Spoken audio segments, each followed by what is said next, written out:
गांव में तो सब जगह अकाल की परिस्थिति हो गई है। लगता नहीं कि अब इस गांव में ज्यादा दिन रुकना उचित होगा। काम के लिए बाहर गांव तो जाना ही पड़ेगा। कुलदीप काम की तलाश में दूसरे गांव की ओर निकल पड़ता है। चलते चलते वह किशनपुर गांव में आ जाता है। वहां उसका रहने का कोई ठिकाना नहीं था और उसके पास कोई काम भी नहीं था। चलते चलते वह एक अमीर किसान मदन सेठ के पास आ पहुंचता है। सेठ जी, मैं कुलदीप हूँ, दूसरे गांव से आया हूँ। हमारे गांव में अकाल की परिस्थिति हो गई है। लोगों के खेत सूखे पड़े हैं। गांव में बूंद बूंद पानी के लिए लोग तरस रहे हैं। अगर मुझे आपके पास कुछ काम मिल जाएगा तो बहुत कृपा होगी बड़े भाई। अरे रे रे, लगता है तुम्हारी हालत बहुत खस्ता हो गई है। ठीक है, वैसे मेरे पास एक काम तो है, पर लगता नहीं कि तुम वो कर पाओगे। सेठ जी, आप चिंता ना करें, मुझे आप कोई भी काम दे सकते हैं। मैं वो काम पूरी मेहनत और ईमानदारी से करूंगा। अच्छा ठीक है कुलदीप, तो कान खोलकर सुन लो। मेरे पास 20 गाय और 30 भैंस हैं। तुम्हें हर रोज उन जानवरों का गोबर निकालना होगा और रोज सुबह शाम उन्हें चारा पानी देना होगा। महीने के आखिर में तुम्हें इस काम के लिए 300 रुपए मिलेंगे और हाँ, 2 वक्त का खाना भी हमारी तरफ से मुफ्त दिया जाएगा। बोलो, क्या तुम ये काम कर पाओगे? अरे बाप रे, इतने जानवरों गाय को संभालना आसान काम नहीं है, पर अब मैं कुछ कर भी तो नहीं सकता। और ऊपर से सेठ जी 2 वक्त का खाना भी दे रहे हैं। ठीक है सेठ जी, मैं ये काम कर दूंगा, पर एक विनती है। हाँ बोलो कुलदीप, क्या बात है? सेठ जी, अगर आपको समस्या ना हो तो क्या मैं आपके गायों के साथ गौशाला में रह सकता हूँ? सेठ जी, मैं इस गांव में नया हूँ, मेरा रहने का कोई ठिकाना नहीं है। मदन सेठ थोड़ी देर तक सोचता है और कुलदीप को ऊपर से नीचे तक देखने के बाद उससे कहता है, ठीक है, तुम गौशाला में रह सकते हो। जी धन्यवाद सेठ जी। तब से कुलदीप गौशाला में रहकर अपना काम करने लगता है। वह रोज जल्दी उठकर गाय और भैंसों का गोबर निकालता, उन्हें चारा डालता और समय पर पानी भी पिलाता था। हर रोज कुलदीप अपना काम ईमानदारी और पूरी मेहनत से करता था। मदन सेठ को भी कुलदीप का काम बहुत पसंद आने लगा, क्योंकि वह अपना काम सफाई से करता था। एक दिन मदन सेठ कुलदीप को बुलाकर उससे बोलता है, मुझे तुम्हारा काम बहुत पसंद आया है कुलदीप। तुम गाय और भैंसों का अच्छा ख्याल रख रहे हो, इसलिए दूध की गुणवत्ता भी बढ़ गई है और गाय पहले से ज्यादा दूध भी दे रही हैं। इसलिए मैं आज से तुम्हारी तनख्वाह बढ़ाकर पूरे 500 रुपए कर रहा हूँ। आपका बहुत बहुत धन्यवाद सेठ जी। कुछ दिन ऐसे ही बीतने लगते हैं। कुलदीप मदन सेठ के पास बहुत मेहनत और ईमानदारी से काम करता है। धीरे धीरे कुलदीप के पास अच्छा खासा रुपया जमा हो जाता है, जिससे वह अपने लिए छोटा सा रहने लायक एक कुटिया बनवा लेता है। उस गौशाला में सोकर तो नाक से गोबर की गंध अभी भी नहीं जा रही। अब आखिरकार मुझे अपने घर में चैन से सोने को तो मिलेगा। तब से कुलदीप मदन सेठ के पास गौशाला में काम करने आता और 2 वक्त का खाना खाकर अपने घर सोने के लिए चला जाता था। कई साल ऐसे ही बीत जाते हैं। कुलदीप की मेहनत के कारण उसके पास अच्छा खासा रुपया जमा हो जाता है। एक दिन वह मदन सेठ से बोलता है, सेठ जी, आजकल गांव में चोरी की समस्या बहुत बढ़ गई है और मेरे पास कुछ रुपए भी जमा है जो मैंने अपने घर में रखे हुए हैं, पर मुझे उन पैसों की चोरी की चिंता हो रही है। आपको तो पता है कि मैं दिन भर आपके पास ही काम करता हूँ और सिर्फ रात में ही घर सोने जाता हूँ, इसलिए मुझे रोज उन पैसों की चोरी की चिंता सताती है। हाँ कुलदीप, तुम बात तो बिल्कुल सही कह रहे हो। आए दिन गांव में नए नए चोरी के किस्से सामने आ रहे हैं और दिन भर तो तुम्हारा घर खाली ही रहता है, तो चोरी होने की संभावना तो जरूर है। मदन सेठ थोड़ी देर सोचता है और फिर कुलदीप से कहता है, देखो कुलदीप, ऐसे समय में तो गांव में एक ही जगह है जहां पर तुम्हारा धन सुरक्षित रह सकता है, और वो है जमींदार का घर। क्या जमींदार का घर? हाँ कुलदीप, इस गांव में जमींदार बहुत ईमानदार और दयालु हैं। ऐसा मैंने कुछ लोगों से सुना है, और उनके घर पर बहुत सारे पहरेदार भी हैं, तो चोरी होने की संभावना बहुत कम है। तुम अपने पैसे उनके पास रख सकते हो। अच्छा ऐसा है क्या सेठ जी? ठीक है, फिर आज ही मैं जमींदार जी से मिलकर बात करता हूँ और उन्हें अपनी समस्या बताता हूँ। उस दिन कुलदीप जमींदार जी के घर उनसे बात करने जाता है। रुको, कहाँ अंदर आए जा रहे हो? वहीं रुक जाओ। जी, मुझे जमींदार जी से मिलना है, मुझे उनसे कुछ काम है। क्या काम है तुमको उनसे? मुझे जरा बताओ। जी, मुझे कुछ पैसे रखवाने थे उनके पास, यही काम के लिए आया था मैं। अच्छा ठीक है, तुम अंदर जा सकते हो। नमस्ते जमींदार जी, मैं कुलदीप हूँ, मदन सेठ के यहाँ काम करता हूँ। कुछ साल पहले ही मैं दूसरे गांव से यहाँ आया हूँ। अच्छा कुलदीप, बोलो, तुम्हारा क्या काम है मेरे पास? जमींदार जी, मैं सालों से मदन सेठ के पास काम कर रहा हूँ और मैंने कुछ रुपए भी जमा कर लिए हैं, पर बात यह है कि गांव में चोरी की समस्या बहुत बढ़ गई है, तो मुझे अपने रुपए घर में रखने से डर लग रहा है। अच्छा, कितने रुपए जमा किए हैं तुमने? जमींदार जी, यही कोई 50 से 60 हजार रुपए होंगे मेरे पास। वाह, ये तो बड़ी रकम है। मैंने आपकी ईमानदारी के बारे में लोगों से बहुत सुना है, इसलिए मैं अपनी रकम आपके पास कुछ वक्त के लिए रखने आया हूँ। हाँ कुलदीप, तुमने बिल्कुल सही सुना है। तुम्हारी रकम मेरे पास पूरी तरह से सुरक्षित रहेगी। तुम अब चिंता ही छोड़ दो, मैं सब देख लूंगा। कुलदीप अपने पैसों की थैली जमींदार को दे देता है। ये पूरे 60 हजार रुपए हैं, आप गिन कर देख लीजिए। गिनने की क्या जरूरत है? तुम तो मदन सेठ के आदमी हो, मुझे तुम पर पूरा विश्वास है। जमींदार जी, आपका बहुत बहुत धन्यवाद। अब मुझे चोरों का कोई डर नहीं है, क्योंकि मेरे पैसे सुरक्षित हाथों में हैं। अरे कुलदीप, कोई बात नहीं। धन्यवाद तो मुझे बोलना चाहिए, जो तुम मेरे पास आए अपने रुपए रखने के लिए। कुलदीप अपने पैसे जमींदार को देकर अपने घर चला जाता है। समय बीतता गया।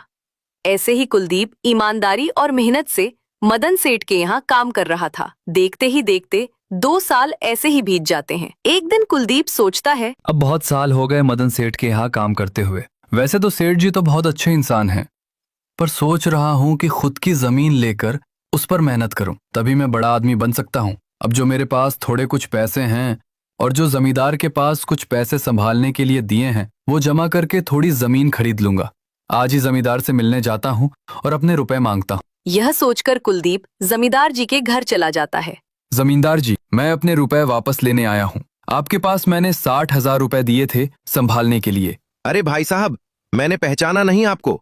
वैसे कौन हो आप? अरे जमींदार जी, मैं कुलदीप हूँ। पिछले साल मैंने आपको पैसे संभालने के लिए दिए थे, याद आया कुछ? अरे भाई साहब, मेरे पास कितने सारे लोग आते जाते हैं पैसे रखने के लिए, और सभी के साथ मेरा अच्छा व्यवहार होता है। वैसे आपके पास कोई कागजात हैं क्या?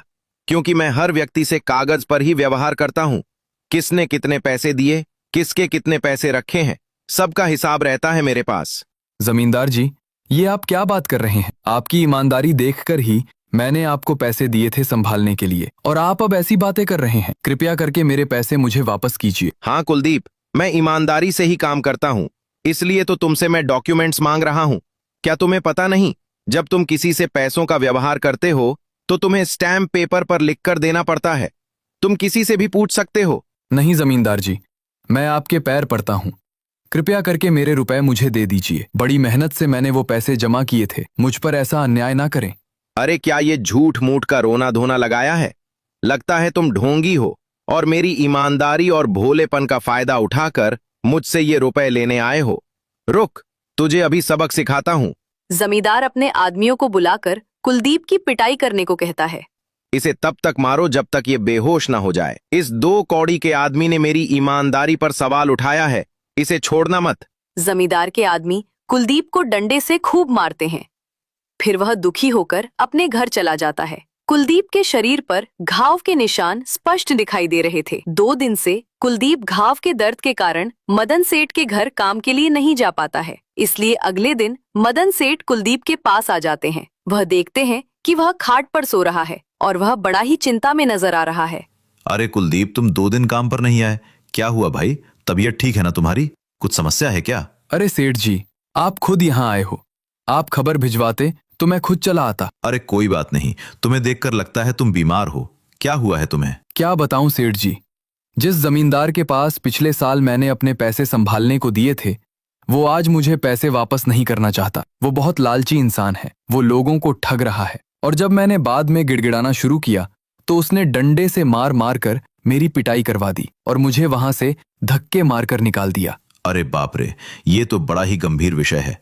मैंने तो जमींदार के बारे में अच्छा ही सुना था, पर मुझे भी नहीं पता था कि वो इंसान इतना गिरा हुआ है। तभी मैं सोचूं, हर साल उसकी संपत्ति इतनी ज्यादा कैसे बढ़ रही है। मुझे माफ कर दो कुलदीप, मैंने ही तुम्हें जमींदार के पास जाने को बोला था। गलती तो मेरी भी है। नहीं सेठ जी, आप तो मेरा अच्छा ही सोच रहे थे। ये तो उस जमींदार का लालच है। अब लगता नहीं मेरे पैसे उस जमींदार से वापस मिलेंगे भी। देख कुलदीप, मेरे पास एक तरकीब है जिससे मैं तुम्हारे पैसे तुम्हें वापस दिला सकता हूँ। ठीक है सेठ जी, हे ऊपर वाले, ये तरकीब कामयाब होने दीजिए। अगले दिन मदन सेठ बहुत सारे पैसों को एक सूटकेस में भरकर खुद जमींदार के घर जाता है। अरे सेठ जी, आज आप खुद यहाँ? बोलो भाई, इस गरीब के घर कैसे आना हुआ? हमारा तो ये सौभाग्य है कि आप जैसे धनी आदमी के चरण हमारे घर में लगे हैं। नमस्ते जमींदार जी। अरे जमींदार जी, आप तो मुझे अब लज्जित कर रहे हैं। वैसे मैं कुछ महीनों के लिए दूसरे राज्य में कुछ काम से जा रहा हूँ। मैं ये लगभग 5 लाख रुपए लाया हूँ। मुझे डर है कि कहीं ये चोरी ना हो जाए। क्या आप मेरे सारे पैसे अपने पास संभाल कर रख सकते हैं? आपके सिवाय इस गांव में और किसी पर भरोसा नहीं कर सकता। अरे मदन सेठ, ये भी कोई पूछने की बात है? मेरे पास आपके पैसे बिल्कुल सुरक्षित रहेंगे। आप निश्चित होकर जा सकते हैं। इस बार तो बड़ी मछली हाथ लगी है। बार बार ऐसा मौका नहीं मिलता। भारी माल हाथ में लगने वाला है। तभी वहाँ पर कुलदीप आ जाता है। अरे कुलदीप, तुम! अच्छा हुआ तुम आ गए। मैं तुम्हारे पास ही आने वाला था। मुझे माफ करना, उस दिन तुम्हें पहचान नहीं पाया। इतने सारे लोग मेरे पास आते हैं तो जरा परेशानी होती है, पर मैं अपनी बातों का बड़ा पक्का हूँ। हाँ रुको, मैं तुम्हारे सारे पैसे अभी देता हूँ। जमींदार कुलदीप के सारे पैसे उसे लौटा देता है। माफ करना कुलदीप, मेरे आदमियों ने तुम्हारे साथ उस दिन बदतमीजी की। मैं आज ही उनको काम से निकालता हूँ। कुलदीप बिना कुछ बोले वहाँ से चला जाता है। अरे क्या बात है जमी, बहुत पक्के हैं। तो ठीक है, मैं अपने सारे पैसे आपके पास रख सकता हूँ। मदन सेठ इतना बोल ही रहा था कि तभी वहाँ मदन सेठ का नौकर आ जाता है। मालिक, अब आपको बाहर के राज्य में जाने की कोई जरूरत नहीं है। अभी अभी व्यापारियों का संदेश आया है और उन्होंने कहा कि वह खुद हमारे गांव आ रहे हैं। अरे ये तो बहुत बढ़िया बात हुई। अब मुझे इतनी दूर नहीं जाना पड़ेगा। सुन रहे हो जमींदार जी, व्यापारी यहाँ आ रहे हैं। अब मुझे नहीं लगता कि ये पैसे आपके पास रखने का कोई मतलब होगा। चलो, आपका बहुत बहुत धन्यवाद। आपने इतनी ईमानदारी दिखाई मुझे। हाँ, पर अगली बार जरूर आपके पास ही आऊंगा। ऐसा बोलकर मदन सेठ और उसका नौकर वहाँ से अपने पैसे लेकर चले जाते हैं। धत तेरी की, ये क्या हो गया? ये 5 लाख रुपए तो चले गए और जो भूषण के 50,000 रुपए हड़प लिए थे वो भी चले गए। आपका बहुत बहुत धन्यवाद सेठ जी। अगर आज आप ना होते तो मेरी सारी जमा पूंजी वो जमींदार हड़प लेता। कोई बात नहीं कुलदीप, जो व्यक्ति मेहनत और ईमानदारी से कमाता है, ऊपर वाले उसका कभी बुरा नहीं होने देते, और जो हराम की कमाई का खाता है उसका कभी अच्छा नहीं होने देते।